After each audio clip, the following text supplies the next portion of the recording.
CTET से आप पढ़ना शुरू करते हैं और सभी एग्ज़ाम्स तक आप पढ़ते जाते हैं ये, क्योंकि टीचर का इंक्लूसिव होना बेहद ज़रूरी है ना? टीचर का इंक्लूसिव होना is very, very, very important, must है एक तरह से। अगर आप सच में एक अच्छा टीचर बनना चाहते हैं, तो इंक्लूसिविटी मतलब सबको समाहित करना, सभी का समावेशन। क्लास में आपकी हर तरह का बच्चा होगा, एक बच्चा होगा जिसकी स्पेशल नीड्स होंगी, एक बच्चा होगा जो नॉर्मली आपका जो आपको लगता है एक एवरेज इंटेलिजेंस रखता है, एक बच्चा होगा जो गिफ्टेड भी होगा, है ना? हाँ, कुछ बैचेज़ में आज 2 रहेंगे अर्पिता आज से बेसिकली। और कुछ जो है आपकी चीज़ें ऐसी होंगी कि सारे बच्चे आपको एक जैसे नहीं मिलेंगे और ना मिलने चाहिए, क्योंकि नेचर ने हम सबको अलग बनाया है ना? हम सबको यूनिक बनाया है। लेकिन क्या हम सबको साथ रहने का अधिकार नहीं है? क्या हम एक स्कूल के नीचे शिक्षा नहीं ले सकते हैं? एक छत के नीचे? बिल्कुल ले सकते हैं। इसी बात का ध्यान इंक्लूसिव एजुकेशन रखती है कि जो समावेशी शिक्षा है, क्या है? समावेशी शिक्षा। समावेशी शिक्षा बोलते हैं इंक्लूसिव एजुकेशन को। बना ही है वर्ड इंक्लूड करने से, इंक्लूजन से, यानी जोड़ना, सभी को समाहित करना। समावेशी शिक्षा, ठीक है? ये कहती है जैसे कोई भी 2 लोग दुनिया में पूरी तरह से तो सेम होते नहीं हैं, है ना? डाइवर्सिटी है और यूनिटी इन डाइवर्सिटी की बात आपका संविधान भी करता है कि विभिन्नता में एकता या विविधता में एकता। इतनी बात क्लियर है?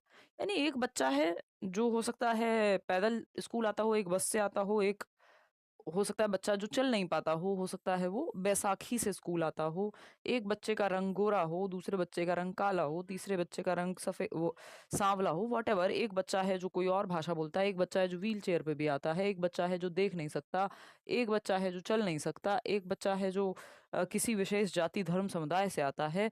इससे कोई भी फ़र्क हमें नहीं पड़ेगा। इन्फॉर्मेशन बुलेटिन कभी भी आ जाएगा भाई सिकंदर। तो अगर हम बात करें, आपको फ़र्क ऐज़ इन आपको सबको इंक्लूड करना है, लेकिन फ़र्क करना नहीं है उनमें। उनकी नीड को देखते हुए अपने मेथोडोलॉजी में चेंजेस लाने की ज़रूरत आपको होती है। इतनी बात क्लियर है, कोई दिक्कत परेशानी इस बात को समझने में यदि हो रही है, तो आप मुझे बिल्कुल बेझिझक होकर के बता सकते हैं, नहीं हो रही है तो भी आप बेझिझक होकर के ये बात बता सकते हैं। बात सही है? तो इंक्लूसिव एजुकेशन मतलब हर तरह का बच्चा आपकी कक्षा में सीख पाए। एजुकेशन फॉर ऑल की एक फिलॉसफी है जिसको हम लेकर के चलते हैं इंक्लूसिव एजुकेशन में। एजुकेशन फॉर ऑल क्या होता है भाई? एजुकेशन फॉर ऑल क्या होता है? एजुकेशन फॉर ऑल यानी सभी के लिए शिक्षा की जो फिलॉसफी है वो इंक्लूसिव एजुकेशन अपने साथ लेकर के चलता है। एजुकेशन फॉर ऑल, सभी के लिए शिक्षा। भाई शिक्षा का अधिकार हर बच्चे को है ना? पहले आप देखते थे या आज भी हैं स्कूल्स तो, बट जो दिव्यांग बच्चा है, दिव्यांग बच्चा हो सकता है कोई दृष्टि बाधित हो जिसको दिखाई ना देता हो, एक बच्चा है जो चल नहीं पाता है, एक बच्चा है जो मे बी उसको जो है सुनने में दिक्कत है ना? तो ये क्या है, अलग अलग तरह की समस्याएं बच्चों को हो सकती हैं, लेकिन एक बच्चा है जो गिफ्टेड है, बहुत जल्दी सीखता है, एक बच्चा है जो एवरेज पेस पे सीखता है ना? एक बच्चा है जिसको पढ़ने में समस्या है। तो कुल मिला के ऐसा नहीं कर सकते हम कि जो एक बच्चा है जिसको दिखाई नहीं देता तो उसको नॉर्मल स्कूल में एडमिशन ही ना दें। पहले ये होता था कि अच्छा एक मूक बधिर बच्चा है, डेफ एंड डम्ब, जो देख नहीं बोल नहीं सकता, सुन नहीं सकता, तो उसको उसी स्कूल में भेजो। या एक बच्चा जो दृष्टि बाधित है, विजुअली इम्पेयर्ड है, देख नहीं सकता, तो वो बच्चे को आप क्या है, या ब्लाइंड बच्चा है तो उसको आप क्या देखेंगे, उसको एक अलग स्कूल में कराइए, ब्लाइंड स्कूल में कराइए, देहरादून या जहां पर भी अवेलेबिलिटी है। ऐसा हम नहीं कह सकते कि एक बच्चा है जो सुन नहीं सकता तो इसलिए हम नॉर्मल या रेगुलर स्कूल में उसका एडमिशन नहीं करा सकते। इस बात का खंडन करता है इंक्लूसिव एजुकेशन। ये कहता है शिक्षा सभी के लिए, सबका इस पे अधिकार है। सभी के लिए शिक्षा, सभी के लिए शिक्षा। और जब इससे होता क्या है, इसका जो एक तर्क है इंक्लूसिव एजुकेशन का वो ये भी है कि बेशक आपने बच्चों को पढ़ा दिया ब्लाइंड स्कूल में, है ना? अब क्या वो नॉर्मल समाज में नहीं रहेगा जहां बाकी लोग रह रहे हैं हर तरह के? उसको इस स्कूल से निकल के आके भी तो सबके बीच आना ही है ना, उस समाज के बीच। तो जैसे मदर नेचर हमारे बीच अंतर नहीं करती।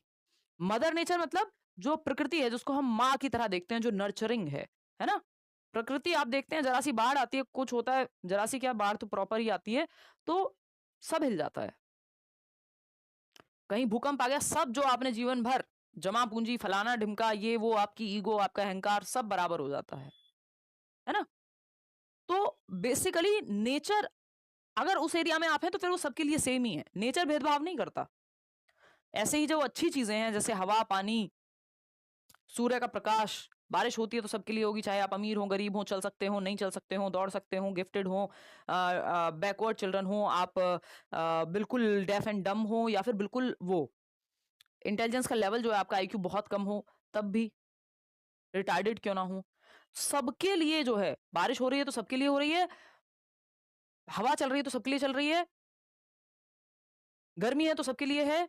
इट इज लाइक जैसे नेचर हम सभी में भेदभाव नहीं करती, हम सब में खुद को करते रहते हैं भेदभाव। तो नेचर जब हमारे अंदर डिफरेंट उस तरह से पार्शियलिटी नहीं करता, तो हमें स्कूल में भी नहीं करनी चाहिए। एक छत के नीचे बच्चे एक रेगुलर स्कूल सिस्टम में हर बच्चा एडमिशन ले पाए, सीख पाए, है ना। एजुकेशन फॉर ऑल, यानी सभी बच्चों के लिए एक रेगुलर स्कूल सिस्टम में शिक्षा का व्यवस्था हम कर पाए, है ना। रेगुलर स्कूल सिस्टम में हम बच्चे को इंक्लूड कर पाए, बच्चे की नीड के हिसाब से हमें स्कूल के सिस्टम में परिवर्तन करना होता है, ना कि बच्चे में जो है मनोज परिवर्तन करना है। बच्चा सिस्टम के लिए नहीं बना है, सिस्टम है जो बच्चे के लिए बनाया गया है। आपकी स्कूल की व्यवस्था, है ना, आपकी बाकी सारी व्यवस्थाएं वो किसके लिए बनी है, वो आपके बच्चे के लिए बनी है। तो change the system not the child, change the system, change the system, जो स्कूल सिस्टम है उसको परिवर्तन लाइए आप उसमें, change the system not the child. भाई बच्चा तो अडेप्ट करेगा, वो एक अलग चीज है, बट बच्चे में परिवर्तन नहीं होगा। इंक्लूसिव एजुकेशन ये कह रहा है बच्चे को मत चेंज करिए आप, सिस्टम को परिवर्तन लाइए। कि एक बच्चा है जो व्हील चेयर से आता है, तो ये नहीं है कि ये स्कूल में कैसे पढ़ेगा, व्हील चेयर है इसके पास, तो ये वैसा ही है जैसे लड़कियों को ये कह देना कि रात को बाहर मत निकला करो, क्यों, क्योंकि तुम्हारे लिए सेफ नहीं है। तो किसने सेफ नहीं है, ये बहुत अच्छी बात है, सेफ होना चाहिए था। किसकी वजह से सेफ नहीं है, क्योंकि लड़के बाहर हैं, है ना। कॉमन सेंसिकल बातें हैं। तो ये क्या है बेसिकली, ये वैसी बात है कि आप जो सिस्टम में चेंज आना चाहिए उस पर तो आप ध्यान दे नहीं रहे हैं, और व्यक्ति को आप जबरदस्ती चेंज करने में लगे हुए हैं। भाई उसे भी तो बाहर घूमने की आजादी है, जीने का हक होना चाहिए, बट बहुत जगहों पे आप चाह के भी नहीं जा सकते हैं, है ना। नहीं, ये लास्ट सेशन नहीं है, अभी तो है आपके session. Change the system not the child, तो बच्चे को मत चेंज करिए आप, तो सिस्टम को, व्यवस्था को चेंज कीजिए बच्चे की नीड के हिसाब से। अगर बच्चा है व्हील चेयर पे आता है, तो या तो स्कूल में लिफ्ट हो, या फिर क्या हो, रैंप बना हुआ हो, है ना। रैंप्स आपने स्कूल में देखे होंगे, तो बच्चा इस पे आराम से, जैसे वैष्णो देवी जाते हैं तो आप वहां पे रैंप होता है, तो बच्चे की व्हील चेयर हो, अब या फिर बच्चा जो है बैसाखी से चलता हो, या बच्चा नॉर्मल हो, भागते दौड़ते हुए जाता हो, फिजिकल फिटनेस सब कुछ ठीक है, तब भी वो रैंप पे जा सकता है। तो हर बच्चे के लिए सिस्टम चेंज हो गया, फायदेमंद है। लेकिन आप कहेंगे नहीं, हम तो सिर्फ सीढ़ियां बनाएंगे जी, हम क्या है, हम तो सीढ़ियां बनाएंगे। अब एक बच्चा जो व्हील चेयर से आता है, भाई वो सीढ़ियों से कैसे चढ़ेगा, है ना।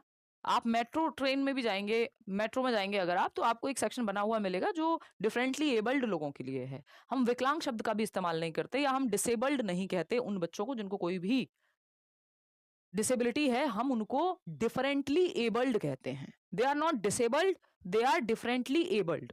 विकलांग शब्द तो हम इस्तेमाल ही नहीं करते, दिव्यांग शब्द हम इस्तेमाल करते हैं। बेसिकली वो डिसेबल्ड नहीं है ना, उनको दीनहीन स्थिति से देखने की बजाय क्या है, डिफरेंटली एबल्ड हैं, यानी वो अलग तरह से क्षमता रखते हैं, उनके अंदर डिफरेंट क्षमताएं हैं, वो आपको पहचानने की जरूरत है। डिफरेंटली एबल्ड, ठीक है, डिफरेंटली एबल्ड हैं बच्चे, यानी विशेष क्षमता रखते हैं। अब आपके ऊपर है, अभी आप देखते हैं पैरा ओलंपिक्स होते हैं, कितने लोग हैं जो पदक लेकर के आते हैं देश के लिए। ऐसा थोड़ी है कि उनको कोई समस्या नहीं है, किसी का हाथ नहीं है, किसी को कोई और समस्या है ना, तो वो डिफरेंटली एबल्ड है। जैसे आपका मेंस क्रिकेट वर्ल्ड कप होता है, विमेन क्रिकेट वर्ल्ड कप भी हो रहा है, तो वो क्या है, उसमें कोई समस्या है नहीं। सारे लोग वैसे भी एक जैसे नहीं है, दुनिया में सारे लोग एक जैसे हो जाएंगे, रोबोट्स बन जाएंगे। तो डाइवर्सिटी या डिफरेंसेस तो सब में है। तो ये कहना लड़का लड़की बराबर नहीं, बराबर तो कोई भी नहीं होता, कोई भी दो लोग बिल्कुल बराबर नहीं हो सकते। सब में अपने अपनी विशेषताएं होंगी, अपनी अपनी क्षमताएं होंगी, अपनी अपनी जो है ड्रॉबैक्स भी होंगे। तो उसमें कैटेगराइज करना या लेबल करना हम बिल्कुल अच्छा नहीं मानते। कि एक बच्चा है कि नेम कॉलिंग करना जिसको हम कहते हैं, है ना, लेबलिंग जो है बिल्कुल पेडागोजी के नियमों के खिलाफ है। आप ठप्पा नहीं लगा सकते बच्चे पे कि ये देखो ये तो अंधा बच्चा है, नहीं बोल सकते आप उस तरह से, है ना। वो विजुअली इम्पेयर्ड है या ब्लाइंड भी है, तो वो आपको देखना है कि आप सही शब्दों का इस्तेमाल कर रहे हैं, बच्चे को बुली तो नहीं कर रहे हैं आप ऐसा करके, ठीक है। तो लेबल नहीं कर सकते आप, नेम कॉलिंग नहीं कर सकते कि किसी को दिखता नहीं है तो आपने अंधा, काना, व्हाटएवर 50 तरह के शब्द जो है समाज में यूज होते हैं, वो इनसेंसिटिव यानी असंवेदनशील तरीका है कि काला व्यक्ति है अगर कोई जिसका रंग थोड़ा सा सांवला है या व्हाटएवर, 2 ही कलर हो सकते हैं ना मतलब मेजरली, तो उस पे भी लोग मजाक उड़ाते हैं, है ना? कलुआ, काला इस तरह के शब्द यूज करते हैं, ठीक है? तो नेम कॉलिंग जो है वो नहीं होनी चाहिए। नेम कॉलिंग नहीं की जानी चाहिए। ये लेबल करना, बच्चे पे ठप्पा लगाना, नेम कॉलिंग करना नहीं। इतनी बात क्लियर है? कोई दिक्कत परेशानी? क्लियर है इतनी बात? हाँ, पढ़ा देंगे तमन्ना, उसकी टेंशन ही मत लो, एनआईएस की तो इस बार आप करा देंगे।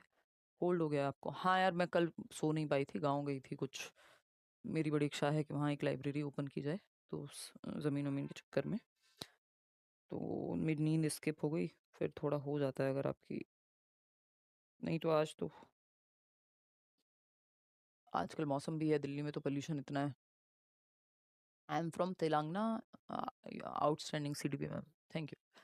चलिए खैर, नहीं नहीं नहीं, लास्ट नहीं है, वो फाइनल सेशन है, मतलब वो एक कंप्लीट, बहुत सारी हमारे पास पीपीटीज है ना इंक्लूसिव एजुकेशन की, तो उसमें जो फाइनल है वो लिखा हुआ है। अब ये डिसेबिलिटीज जिनको हम कहते हैं, डिसेबल्ड नहीं कहना है बच्चे को, डिफरेंटली एबल्ड कहना है, लेकिन डिसेबिलिटी हो सकती है, बच्चे को डिसेबिलिटी हो सकती है, बच्चा डिसेबल्ड नहीं है ना, वो डिफरेंटली एबल्ड है। तो अब यहाँ पे कुछ अलग अलग तरह की डिसेबिलिटीज हैं जिसको हम चर्चा करेंगे, मुख्य रूप से जो है 6 मानते हैं हम लोग। अब इसमें 2 चीजें हैं जी सुमन, कई बैचेस में आज से 2 क्लास होने वाली है, इसमें 2 चीजें हैं सीटेट को छोड़ के, सीटेट का सिलेबस ऑलमोस्ट खत्म पे ही है। तो अगर हम देखें यहाँ तो 2 चीजें आती हैं, एक पहले हम कहते थे, एक तो होता था रेगुलर स्कूल, एक है स्पेशल स्कूल।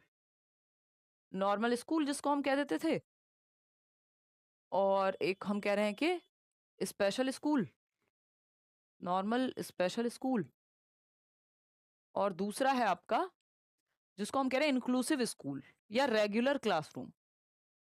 इंक्लूसिव और रेगुलर क्लासरूम, जहां हर बच्चा पढ़ पाए, ठीक है? तो हम ये कहते हैं जनरली कि जो बच्चा नॉर्मल नहीं है वो सब स्पेशल में आएगा, नॉर्मल एज इन एवरेज से अलग है, ठीक है?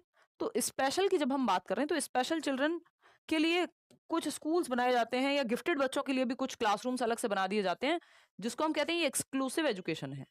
एक्सक्लूसिव मतलब एक्सक्लूसिवली कुछ कैरेक्टरिस्टिक्स के आधार पे बनाए गए हैं, जैसे आपका सेक्शन ए बना देते हैं ना कई बार स्कूल में, कि जिनके भी नंबर ज्यादा आए हैं उनको सेक्शन ए में डालेंगे, या फिर आ, जिनके भी नंबर जो है ऐसे हैं कि जो कम आए हैं उनको ई सेक्शन में डाल देंगे। तो ये एक्सक्लूसिविटी हो गई, आपने अलग थलग कर दिया बच्चों को, तो इसके कुछ फायदे होते हैं, कुछ नुकसान भी होते हैं, है ना? कई बार अल्फाबेटिकली डाल देते हैं, वो फिर भी ठीक है, ठीक है अंकित?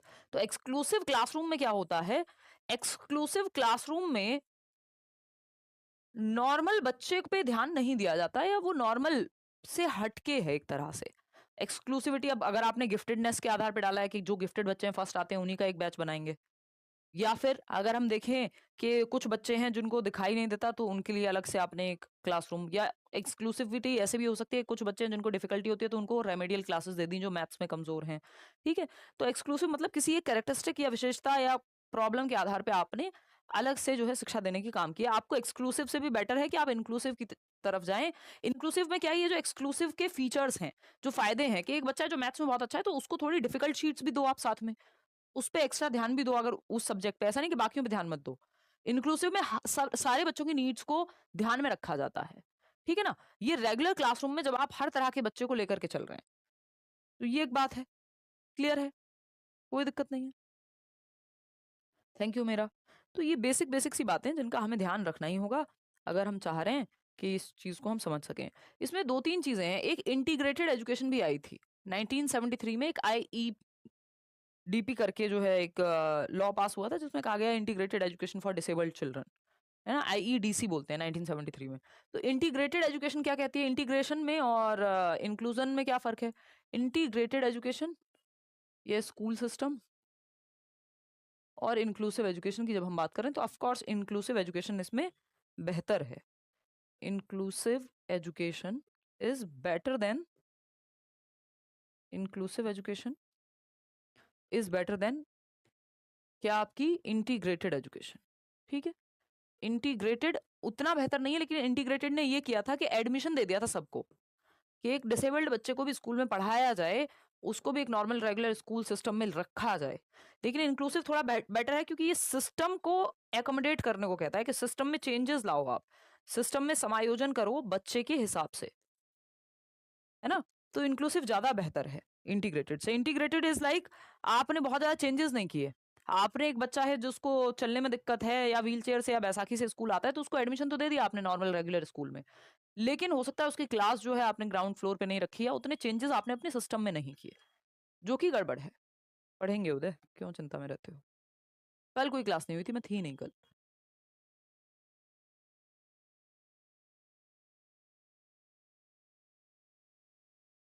रफ़ीकुल कह रहे हैं कि मैम मैंने जहाँ भी सीडी पे पढ़ा, आप जैसा एक्सप्लेनेशन नहीं मिला।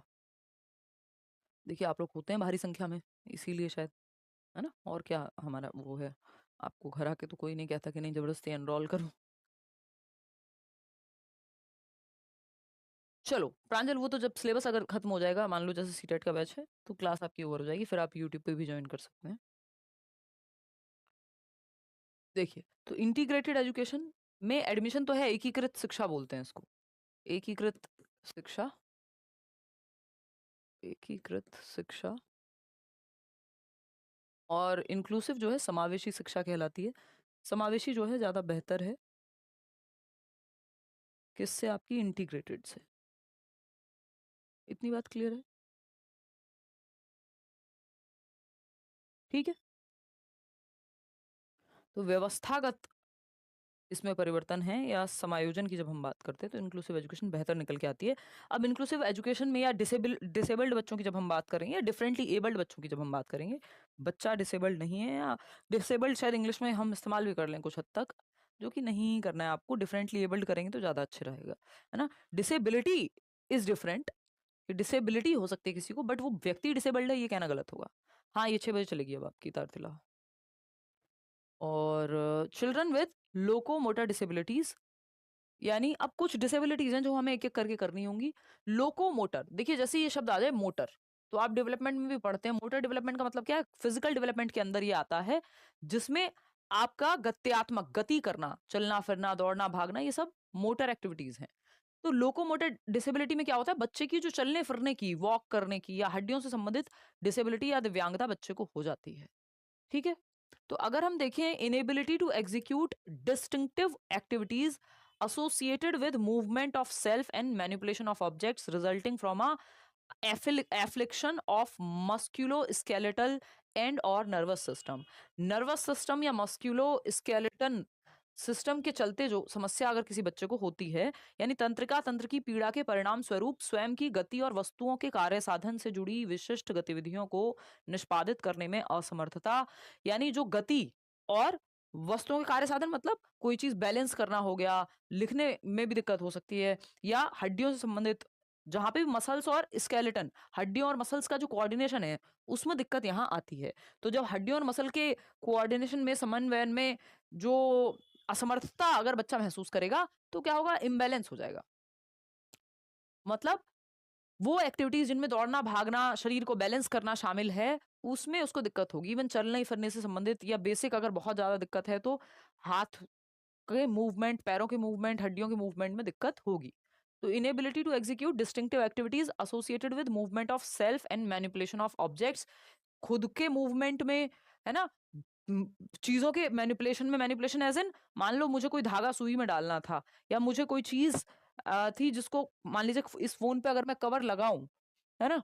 आसान उदाहरण है बहुत अच्छा, कि इस फ़ोन पे अगर मैंने कवर लगाया है और वो कवर मुझे निकालना है, कई बार टाइटली निकलता है ना, तो अगर मान लो किसी को मस्कुलोस्केलेटन या मोटर डिसेबिलिटी, लोकोमोटर डिसेबिलिटी, तो हो सकता है उसको ये इतनी छोटी चीज़ करने में भी दिक्कत आए, या शूज़ निकालने में दिक्कत आए, है ना? कपड़े पहनने में दिक्कत आए, चलने-फिरने में दिक्कत आए। तो जितने भी लोग हैं जो बैसाखी से चल रहे हैं या फिर व्हील चेयर का इस्तेमाल कर रहे हैं, मतलब ये जो मोटर एक्टिविटीज वाली दिक्कत है, ये बहुत है, 20% लोगों में ये पाई जाती है, तो काफी कॉमन भी है ये। ठीक है ना? दोनों में से किसी से भी बना लो सुनीता। चलिए, नोट्स तो आपको मिल भी रहे हैं। The percentage of persons with locomotor disability is the highest among the total disabled population.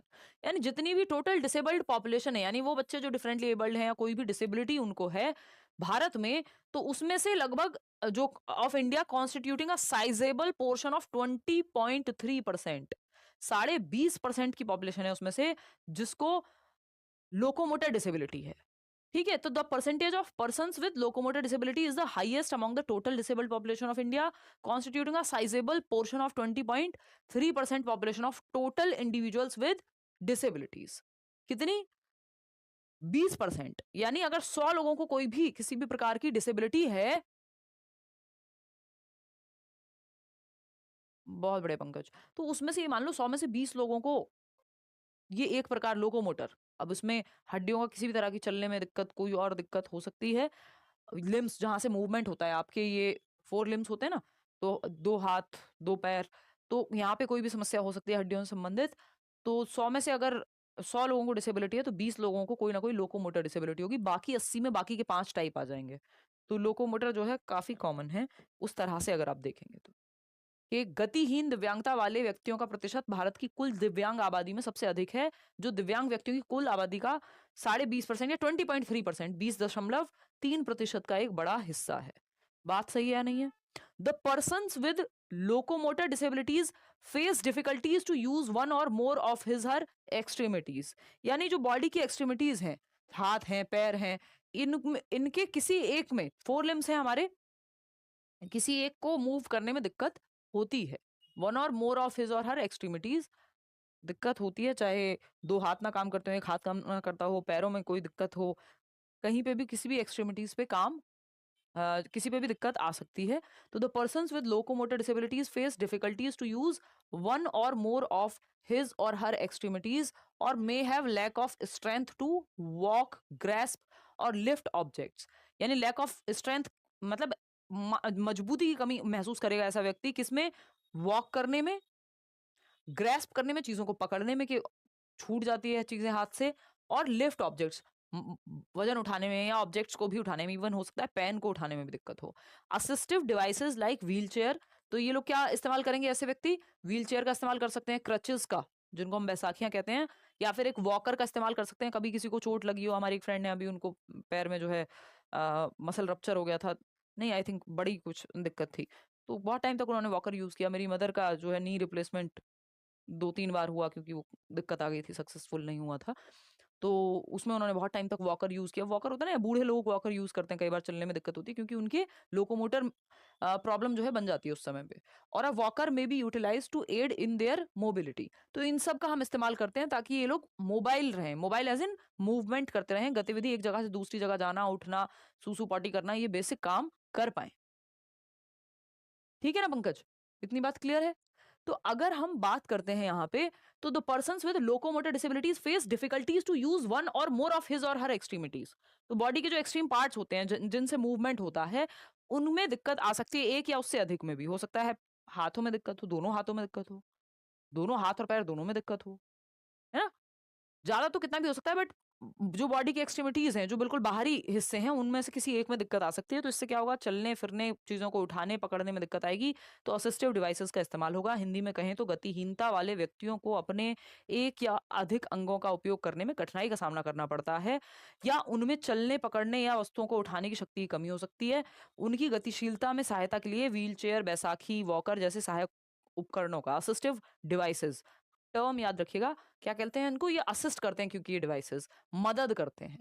ठीक है ना? हम कहते हैं एग्जीक्यूटिव असिस्टेंट, यानी ईए, मतलब वो व्यक्ति जो आपको असिस्ट कर रहा है, आपकी मदद कर रहा है किसी काम में। ठीक है ना? क्लियर है? कोई दिक्कत इस बात को समझने में यदि हो तो आप बता सकते हैं। ठीक है? तो difficulties to use one or more of his her extremities और may have lack of strength to walk, चलने फिरने में भी समस्या हो सकती है। और क्या इनके लक्षण हो सकते हैं? Locomotor disability could be the result of disease, ये बीमारी की वजह से हो सकती है, कोई बीमारी हो गई। कई बार हम कहते हैं ना जिसको आ, लकवा बोलते हैं, आई थिंक हिंदी में, इंग्लिश में मुझे याद नहीं आ रहा है। तो उसमें क्या है कि अगर अब ये डिजीज ही तो है एक तरह की, कई लोगों को बुढ़ापे में हो जाता है, कई लोगों को किसी भी समय हो सकता है ना? तो वो उसमें मूवमेंट आपका बंद हो जाता है किसी एक पार्ट का, या फिर उतनी स्ट्रेंथ नहीं बचती है, ठीक है ना?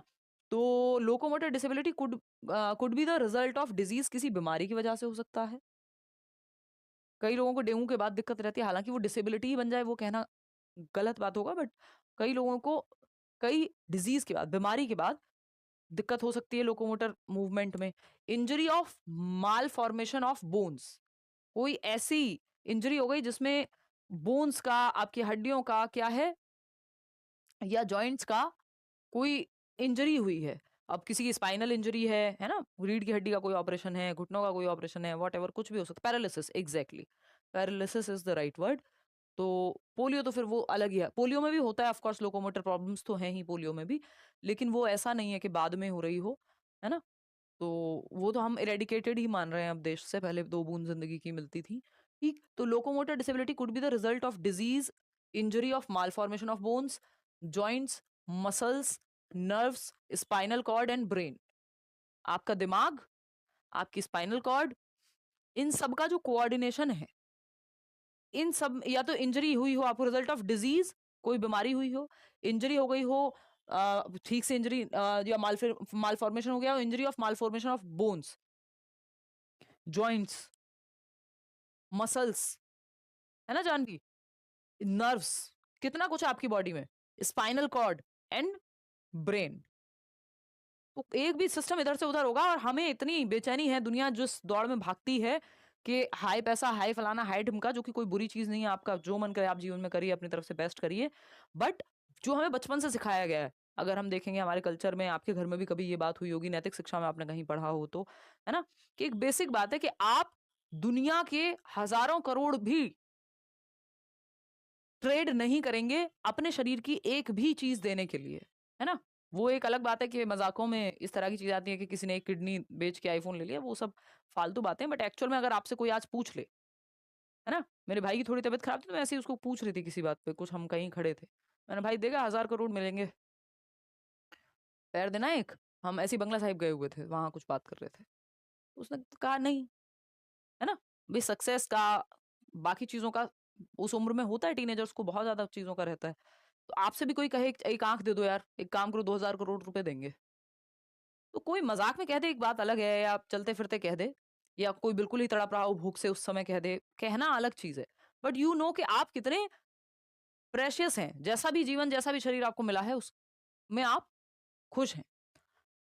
तो locomotor disability could be the result of disease, injury of malformation of bones, joints, muscles, nerves, spinal cord and brain, इनकी किसी भी एक इंजरी हो गई हो इनमें से किसी में भी, या फिर ठीक से फॉर्म ही ना हो पाई हो कोई हिस्सा आपके शरीर का, बचपन से या जन्म से कोई दिक्कत हो सकती है, वूम में कोई दिक्कत, गर्भ में कोई दिक्कत हो गई हो, दिस में बी कॉन्जेनाइटल और एक्वायर्ड, यानी ये जन्मजात भी हो सकता है और अक्वायर्ड भी हो सकता है। अब एक व्यक्ति जो अपना जीवन ठीक से, हम हमारे एक नोन है, उनका एक्सीडेंट हुआ, वो आईआईटी जेई का एग्जाम देने जा रहे थे 12th क्लास के बाद, और बैठे हुए थे एक कार में, उनके फादर ड्राइव कर रहे थे, फादर उठ के कुछ केले वेले लेने गए या पता नहीं क्या लेने गए, वो पीछे वाली सीट पे बैठे थे, पीछे से आके किसी ने हिट कर दिया कार को, आज तक व्हील चेयर पे हैं, स्पाइनल इंजरी उनको हो गई।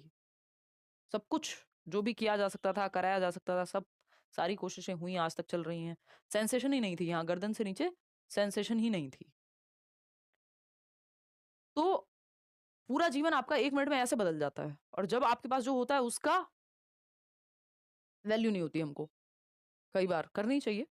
तो दिस में बी कॉन्जेनाइटल और एक्वायर्ड, यानी ये जन्मजात भी हो सकती है कि जब आप वूम में थे तो कुछ ऐसा माल माल फॉर्मेशन हो गया, या कुछ गड़बड़ हुई, हाथ में तो है नहीं ये चीजें हमारे, ठीक है ना? तो ये सब चीजें, और या फिर अक्वायर्ड हो सकती हैं, कोई घटना घट गई, कोई इंजरी हो गई, है ना, स्पोर्ट्स के दौरान कोई इंजरी हो गई, लाइफ लॉन्ग भी हो जाती है, कहीं आप आर्मी में थे मान लीजिए, वहां कोई वॉर में किसी के कोई एक लिम्ब चला गया, एक पैर चला गया, एक हाथ चला गया, वॉट कुछ भी हो सकता है। आप ट्रॉमा सेंटर चले जाइए, वहां भर भर के एक्सीडेंट वाले इतने केसेस आते हैं कि आप जो है सोचेंगे कि आप किन चीजों के लिए दुखी हैं, क्या वो सच में सही हैं, बहुत दुखी होने वाली हैं, जो मेन चीज आपका आपके साथ होना, आपके शरीर का आपके साथ होना। तो ऐसा नहीं है, मतलब वो ही इज तो working in a good company, और बढ़िया उन्होंने फिर आगे भी किया, बस ये है कि आईआईटी नहीं निकल पाया, और बाकी फिर किसी कॉलेज से किया, ठीक कॉलेज मिल गया या साल ड्रॉप हुआ, जो भी हुआ इवेंचुअली अब जो है वो करते हैं सारी चीज़ें। वैसी सी स्थिति है, लाइफ है, कुछ भी हो सकता है कहीं से भी। तो वो लोकोमोटर डिसेबिलिटी हो गई उनको, जो उदाहरण मैंने आपको दिया, थी नहीं, हो गई। ठीक है। एज पर दी पीडब्ल्यूडी एक्ट 1995, 1995 में एक एक्ट आया था पर्सन्स विद डिसेबिलिटीज को लेकर के। पीडब्ल्यूडी बोले तो ये वो नहीं है, पब्लिक वर्क डिपार्टमेंट नहीं है, ये वो वाला पीडब्ल्यूडी नहीं है। This is persons with disability act 1995। फिर उसके बाद 2016 में रिपीट वो हुआ है, अपडेट हुआ है, जिसको हम आजकल पढ़ते हैं, है ना। Locomotor disability means disability of the bones, यानी हड्डियों की, जॉइंट्स की, जोड़ों की और मसल्स की, मांसपेशियों की जो डिसेबिलिटी है वो पीडब्ल्यूडी एक्ट में आती है। लोकोमोटर डिसेबिलिटी मींस, अगर हम इसके हिसाब से माने, पीडब्ल्यूडी एक्ट की डेफिनेशन के हिसाब से जाएं, तो locomotor disability means disability of the bones, joints और muscles leading to substantial restriction of the movement of the limbs or any form of cerebral palsy। यानी restriction मतलब रुकावट, restriction of the movement of the limbs, restriction of the movement of the limbs, यानी limbs के movement में restriction आ गया, प्रतिबंध लग गया, यानी आप दौड़ नहीं सकते, चल नहीं सकते ठीक से, है ना। तो जो limbs बताया अभी आपको मैंने, 4 limbs होते हैं आपके, आर्म्स, लेग्स, ठीक, और any form of cerebral palsy. Cerebral palsy में आपको पता है ब्रेन में ऑक्सीजन ना मिलने की वजह से जन्म के समय या इस तरह की जो है एक प्रोसेस से गुजर के तो आपका जो, ओ Sonali, so sorry for this, to substantial restriction of the movement of the limbs or any form of cerebral palsy। तो जिस अब सेरेब्रल पाल्सी में क्या होता है, पूरी बॉडी, आप वो जीरो मूवी में अनुष्का शर्मा को देख लीजिए, और इसके अलावा उनको तो खैर काफी कॉम्प्लेक्स चीजें थी जो स्टीफन हॉकिंग थे, तो आपकी बॉडी मूवमेंट नहीं कर पाती है फिर। तो चलने की अक्षमता का अर्थ हड्डियों, जोड़ों या मांसपेशियों की अक्षमता से है, जिसके कारण अंगों की गति या किसी भी प्रकार के मस्तिष्क पक्षाघात पर पर्याप्त प्रतिबंध हो। यानी ऐसा नहीं थोड़ा बहुत रेस्ट्रिक्शन, काफी 40% से ज्यादा जिसको हम कहते हैं। आई अंडरस्टैंड शुक्र। अब ये शुक्रा, ये जो है जीवन है, कह रही हैं मेरी डिलीवरी डेट है 10 तारीख, 10 फरवरी, और 8 फरवरी को सीटेट का एग्जाम है। कुछ चीजें हमारे हाथ में नहीं होती, तो कई बार अगर मतलब आपका जज्बा और शरीर साथ दे पाए तो बिल्कुल जाइए, नहीं तो फिर आगे का समय लगेगा, थोड़ा आगे आपको जाना पड़ेगा। चलिए खैर, मतलब नेक्स्ट सीटेट देंगे फिर, और क्या है। The major types of locomotor disabilities are, यानी मुख्य प्रकार क्या हैं लोकोमोटर डिसेबिलिटीज के। तो इसको 3 टाइप्स में हम बांटते हैं, जो लोकोमोटर या हड्डियों की समस्या है। मस्क्यूलो स्केलेटन, यानी मांसपेशियों में कोई दिक्कत आ गई। कॉन्जेनाइटल मालफॉर्मेशन, जन्मजात विकृति, यानी आप गर्भ में ही इस तरह से फॉर्म हुआ बच्चा कि कुछ उसमें समस्या हो गई, तो वो हड्डियों का जो प्रॉपर काम है वो उस तरह से नहीं हो पाया, है ना।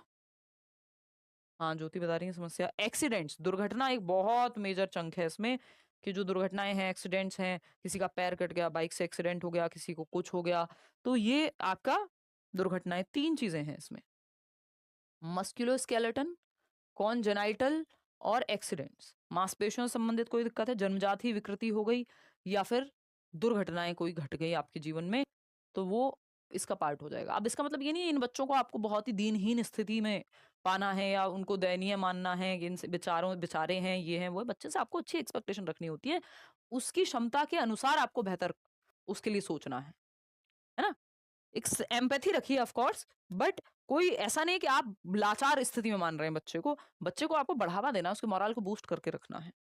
Other chronic disabilities such as, और भी कुछ क्रॉनिक डिसेबिलिटीज अभी लोकोमोटर में हम देखेंगे, अगर जैसे पोलियो में दिक्कत होती है, रिकेट्स, स्पाइनल बाइफिडा, अभी हम आगे चल के ये पढ़ेंगे कि आपकी स्पाइन में एक अजीब सा फोड़ा टाइप हो जाता है।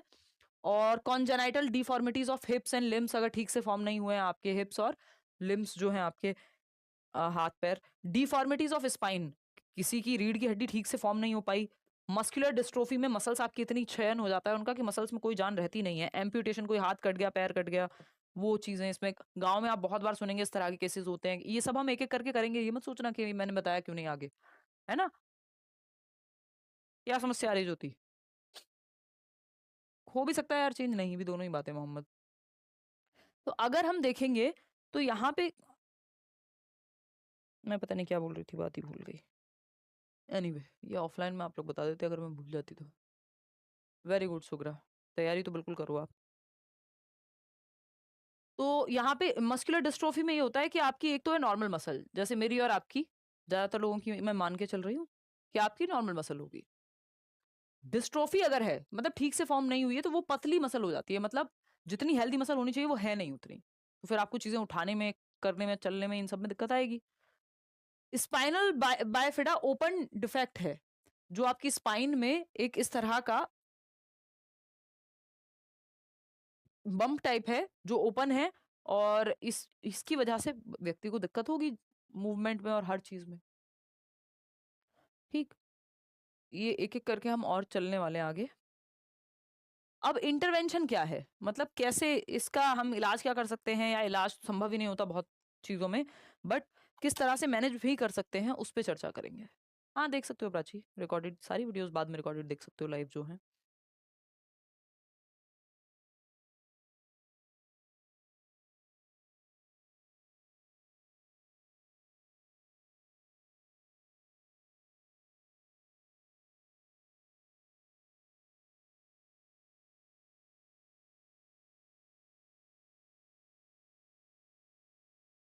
इंटरवेंशन में क्या कर सकते हैं, फिजिकल थेरेपी दिलवाई जा सकती है, फिजियोथेरेपिस्ट होते हैं जैसे, तो स्पेशली जो डिफरेंटली एबल्ड लोग हैं।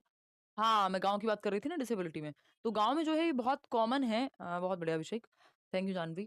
तो गाँव में ये बहुत एक कॉमन चीज़ है, अब पता नहीं कितना है, पहले तो बहुत हुआ करती थी कि आपको अपने सराउंडिंग में 1-2 लोग ऐसे मिल जाएँगे, मतलब बहुत कम की पॉपुलेशन में 1-2 लोग बोल रही हूँ मैं, कि जिनका हाथ कभी कट गया हो मशीन में आकर के, वो चारा डालने वाली मशीन होती है ना, चारा काटने वाली, उसमें हाथ ही चला गया, वो टाइम पे बंद नहीं हो पाई, है ना? हमारा एक भाई है, तो मेरे मामा का बेटा, उसका एक आई थिंक 3 फिंगर एक साथ चली गई थी।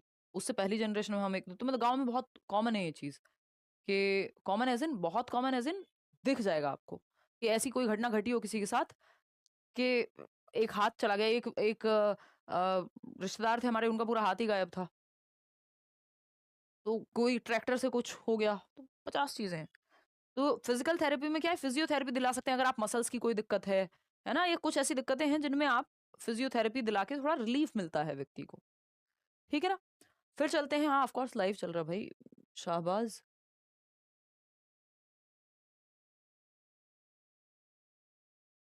हाँ, हाँ, सब पे ध्यान मत दो शुक्र। अपना जो भी है बेस्ट आप देते रहो, अब सब पे ध्यान दो कैसे जियोगे? ऑक्यूपेशनल थेरेपीज़ होती हैं, कुछ व्यावसायिक थेरेपीज़ होती हैं जो व्यक्ति को दिशा दिखाने के लिए है, वो आगे कुछ बेहतर कर सकता है, उस तरफ भी लेके जाती हैं, मेंटली भी उसको सपोर्ट करती हैं। स्पीच एंड लैंग्वेज थेरेपी है।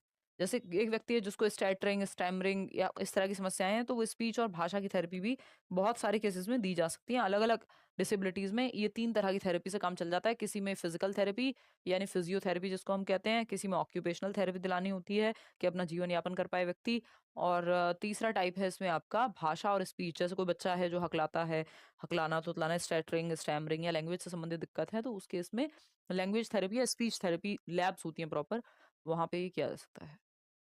हाँ, कोई कह रहा है गन्ने की मशीन में पैर कट गया था हमारे यहाँ एक साइबर कैफे वाले का, प्राची बता रही हैं, वो वाले भैया का। हाँ, मेरे ताऊ जी का बेटा है, उसका सीधा हार्ट, हाँ, तो ये हैं इस तरह की चीज़ें। तो किसी के साथ कुछ भी हो सकता है जीवन में, इसलिए थोड़ा स ग्राउंडेड ही रहना चाहिए इंसान को। मतलब अगर आप दुनिया देखेंगे और चीज़ें देखेंगे, तो आपको समझ में आएगा ये फालतू की ईगो और घमंड, आपको लग रहा है आप बहुत तोप हैं। कुछ भी नहीं पता आपको, आप सर्कमस्टांसेस के गुलाम हैं एक तरह से, कुछ हद तक, काफ़ी हद तक। बाकी चीज़ें आपके हाथ में भी हैं, आप कैसे जिएँगे, आपका एटीट्यूड आपके हाथ में है हमेशा, चाहे किसी भी तरह के सर्कमस्टेंस हो। ठीक है ना? बहुत बढ़िया शांति। चलिए, तो एक बैरियर फ्री एनवायरनमेंट आपको क्रिएट करना है। ये मैं हिंदी में भी लिखते हुए चलूँगी, और कल जब हम इसका सेकंड पार्ट कर रहे होंगे, इसको कंप्लीट करने की तरफ बढ़ रहे होंगे, तो बाइलिंगुअल ही इसको अपडेट करा देंगे। तो हिंदी वाले परेशान मत होना। Access and a barrier free environment, एक ऐसा एनवायरनमेंट जो बैरियर ना बने, रुकावट ना हो, रुकावट मुक्त, बाधा मुक्त वातावरण जिसको हम कहते हैं। बाधा मुक्त वातावरण, बाधा मुक्त वातावरण, ठीक है? बाधा मुक्त वातावरण यानी हर बच्चे को एक्सेस हो, हर बच्चा जो है एक्सेस कर पाए, यानी उसकी रीच में हो चीज़ें, उसके पेरिफेरी में हूँ, उसके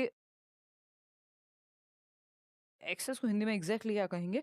मतलब वो पहुँच पहुँच में हूँ उसकी, सिंपल बात है, उसकी पहुँच में हूँ। पहुँच हो बच्चे की और बाधा मुक्त एनवायरनमेंट। एनवायरनमेंट प्रॉब्लम ही नहीं बनना चाहिए कि बच्चा है जो व्हीलचेयर से आता है या बैसाखी से आता है और स्कूल में लिफ्ट छोड़ो, एक रैंप तक नहीं बना हुआ है, सीढ़ियों से ऊपर जाओ, ग्राउंड फ्लोर पे क्लास भी नहीं है उसकी। तो ये क्या है, बाधा बन गया वो एनवायरनमेंट बच्चे के लिए, है ना? तो पैरा ओलंपिक्स में भी आप देखेंगे तो किसी ने उनको सही एनवायरनमेंट दिया होगा ना, तब वो उस तरफ जाए गए या वहां तक पहुंचे होंगे। तो एनवायरनमेंट बाधा नहीं बनना चाहिए। कई लोग तैयारी करते हैं और घर में ही जो है रात और दिन ताने सुनते हैं, या उनको मान लो फोन ही लेके रख लिया जाए और वो ऑनलाइन ही तैयारी कर रहे थे, तो एनवायरनमेंट ही बैरियर बन गया। ठीक है ना? As a mandatory requirement of barrier free school environment after implementation of right to education act 2009, ये हम अलग से पढ़ते हैं, राइट टू एजुकेशन एक्ट यानी शिक्षा का अधिकार अधिनियम 2009 के तहत अगर हम देखें, एंड टू एंश्योर, इसको एक और चीज इसमें ध्यान रखिएगा, ये 4 अगस्त को लागू हुआ था।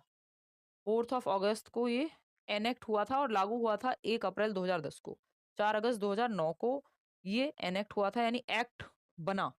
और अगर हम बात कर रहे हैं 1 अप्रैल 2010 2010 में ये लागू हुआ।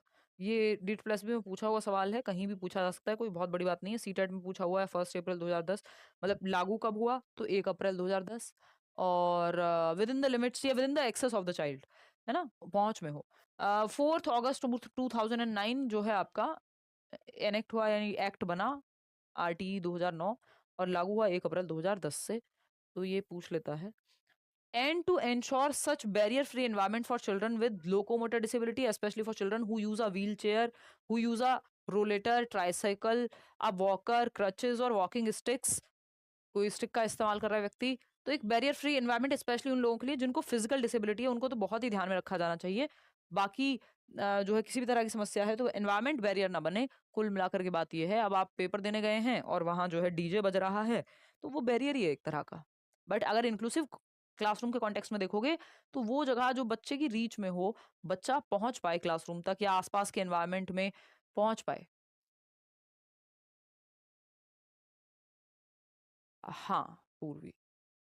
तो ये होता है, ये हर किसी के लिए है। टीचर्स ऐसे हो सकते हैं जो पर्सन्स विद डिसेबिलिटी में आते हों। अब स्कूल में मान लीजिए ना लिफ्ट है ना रैंप है, तो व्यक्ति कैसे चले, है ना? मेरी मदर का प्रमोशन हुआ तो उनका एक इस ऐसी जगह पे ऐसे स्कूल में जो है ट्रांसफर हो गया। अभी तो वापस आ गई हैं वो पहले जिस स्कूल में थी। मेरी मदर और सिस्टर दोनों सेम स्कूल में। तो दिल्ली गवर्नमेंट में तो जो पुराना पहले वाला स्कूल था जिसमें अभी वापस आ गई हैं, उसमें पहले 10 साल भी रही हैं। तो उनको इसमें रैंप था स्कूल में। उनका नी रिप्लेसमेंट हुआ, घुटनों में बहुत सालों से दिक्कत है। तो ठीक है, अब वो चल पाती हैं, क्लासेस लेती हैं, वो उनकी इच्छा है, मैं तो उनको कहती रहती हूँ वॉलंटरी रिटायरमेंट ले लो, अब तो हो ही जाएँगी मई में रिटायर। तो जिस स्कूल में उनका ट्रांसफ़र हुआ वहाँ पे सीढ़ियाँ ही थीं। लिफ्ट तो भूल ही जाओ, अभी गवर्नमेंट स्कूल उस लेवल पे तो नहीं पहुँचे, चाहे दिल्ली के हों या कहीं के हों, एकाध इक्का-दुक्का कहीं हुआ तो हुआ। तो अब कई बार होता है सर्कमस्टांसेस ऐसे बनते हैं, आपका कोई फ्री पीरियड लग गया या फिर कई बार तो ठीक है, मैनेजमेंट समझता है कि हाँ ठीक है हो जाएगा मैनेज, और उस हिसाब से क्लासेस हो सक ज़्यादातर कोशिश केस में कोशिश की जाए कि ग्राउंड फ्लोर पे लगें। बट ग्राउंड फ्लोर पे भी सीढ़ियाँ हैं चढ़ने के लिए, और कई बार ऐसी स्थिति बनती थी कि फर्स्ट फ्लोर पे जाना पड़ रहा है या सेकंड फ्लोर पे जाना पड़ रहा है। तो वो बहुत ही इंक्लूसिव एनवायरनमेंट नहीं है। अगर इस तरह की सिचुएशन बन रही है, वो बैरियर फ्री एनवायरनमेंट नहीं है, वो एनवायरनमेंट ही बैरियर है अपने आप में, वो बिल्डिंग इंफ्रास्ट्रक्चर ही बैरियर है। जबकि इंफ्रास्ट्रक्चर आज के समय में चाहे टीचर हो या बच्चे हो, उसी तरह का बनाना चाहिए कि हर एक बच्चा या व्यक्ति जो स्कूल में आ रहा है, पेरेंट्स भी हो सकते हैं, वो टीचर भी हो सकते हैं, वो एक्सेस कर पाए, एनवायरनमेंट रुकावट ना बने आपके लिए। तो बैरियर फ्री एनवायरनमेंट की बात राइट टू एजुकेशन एक्ट भी करता है। अब कुछ अलग-अलग तरह के बच्चों की बात कर देते हैं, जैसे हमने लोकोमोटर डिसेबिलिटी की बात की, बैकवर्ड चिल्ड्रन की बात कर लेते हैं। Backward children are the children, पिछड़े बच्चे कहते हैं हम इनको, पिछड़े बालक या पिछड़े बच्चे।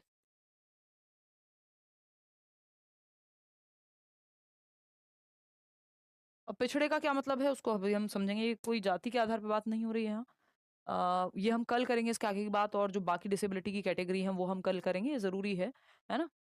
पढ़ना आता है पेपर में, ठीक है? आज मैं थोड़ी-सी मेरी तबीयत डाउन है। तो थोड़ा-सा पहले मैं आपको छोड़ूँगी, इसके आगे हम कल करेंगे। अब 6 बजे वाली क्लास आपकी चलेगी ये, है ना? ये टॉपिक्स हैं जो हमें करने ही हैं, और 6 बजे और 7:30 बजे भी आपकी क्लास है कई बैचेज़ में। सीटेट में नहीं होगी जैसे 7:30, बाकी सब बैचेज़ में होगी। क्योंकि वो ज़रूरत नहीं है, आईसीटी है, इस तरह के टॉपिक्स हैं जो सीटेट में नहीं आते हैं, ठीक है ना? 6 बजे जो है सीटेट के बैच की क्लास है और बाकी भी कुछ बैचेज़ में क्लास 6 बजे रहेगी जिनमें ये आता ही है जो हमें पढ़ने हैं कुछ टॉपिक्स, है ना? एक्सेस एंड बैरियर्स नहीं, access is a positive word, barrier is a negative word कि रुकावट नहीं बनना चाहिए, बैरियर फ्री होना इज़ पॉजिटिव, एक्सेस तो अच्छी बात है। एक्सेस मतलब पहुँच में है आपकी चीज़ें, आपकी एक्सेस में है, कि मैं कहूँ मेरे घर के पास हॉस्पिटल है तो वो मेरी एक्सेस में है, पास में है, रीच में है अगर मैं कहूँ। ठीक है ना? प्राची शुक्ला आप किसी का कोई भी सवाल हो फटाफट से पूछ लो, मैं 2 मिनट वेट करूँगी इसके बाद आप 7:30 बजे फिर से मिल रहे हैं, सीटेट वाले नहीं मिलेंगे उनको ज़रूरत नहीं है, ठीक है ना? ठीक है जी। कि नहीं हुई थी, मैं डर गई थी कि मुझे फिर से क्लास लेना होगा, शुक्रिया मैम आज क्लास मिली, बहुत बढ़िया रश्मि। नहीं क्लासेस तो होंगी यार, कभी-कभार बीच में होता है कि सर्कमस्टेंस उस तरह के बनते हैं, हम ऑफलाइन में रीड प्लस बी का बैच लाए हुए हैं तो उसमें थोड़ा-सा व्यस्त हो गए, बीच में दिवाली थी तो वो चीज़ें रहीं, कोई दिक्कत थोड़ी है। अब सीटेट का बैच जिन्होंने लिया हुआ है, हो तो जाएगा अब सिलेबस कंप्लीट, अभी कितने दिन की बात है, 2-4-6 क्लास रहती हैं सीटेट में तो। बाकी जिन लोगों ने लिया मान लो ईएमआरएस का पेपर इतना जल्दी दे दिया उसमें भी होना ही है कंप्लीट तो डी प्लस भी कल को कह दें कि हम ले रहे हैं अगले महीने तो वो भी कराया जाएगा टाइम पे नहीं तो एक नॉर्मल पेस पे खत्म होगा इंटरवेंशन है मतलब बीच में कैसे आप मॉडरेट करेंगे सॉल्यूशन क्या है उसके लिए तो आप फिजियोथेरेपी दिला सकते हैं आप ऑक्यूपेशनल थेरेपी दिला सकते हैं कि बच्चा अपना जीवन यापन कर ले उसको बेसिक कुछ इस तरह की लाइफ स्किल्स सिखा दी जाए है ना आप स्पीच थेरेपी दिला सकते हैं अगर बच्चे को स्टैमरिंग का स्टैटरिंग की दिक्कत है तो भाषा जिससे उसको हेल्प हो जाए कम्युनिकेट करने में तो इंटरवेंशन है कि सहायता क्या कर सकते हैं आप तरीका क्या अपना सकते हैं जिससे मैनेजेबल सिचुएशन को बद से बदतर ना बनाया जाए ठीक है श्रवण बहुत बढ़िया शालिनी आप और आपका बेटा दोनों पढ़िए मन लगा करके आपके बेटे का जो है 10th के एग्जाम्स हैं आपके सीटेट के एग्जाम हैं बेस्ट यही तो मजा है ये वाली जो एग्जाम्स में पढ़ाने का जो मजा है वो यही है टीचिंग एग्जाम्स में कि आप लोग मुझसे उम्र में कई लोग अपने अलग अलग तरह के अनुभवों में बड़े होते हैं और बच्चे हैं जिम्मेदारियां हैं और फिर आप तैयारी करते हैं जब पेपर निकालते हैं तो मजा ही आ जाता है एकदम ठीक है ना गर्म पानी पीजिए हाँ यार मैं बहुत पीती हूँ ग्रीन टी वगैरह ये सब मतलब गर्म ही ठंडी चीजें तो मैं अवॉइड ही करती हूँ बट दिल्ली में इतना पॉल्यूशन है ना भयंकर पॉल्यूशन है और मौसम भी बदला है कोई बात नहीं रफिया कल से 6 बजे मिलेंगे शाम को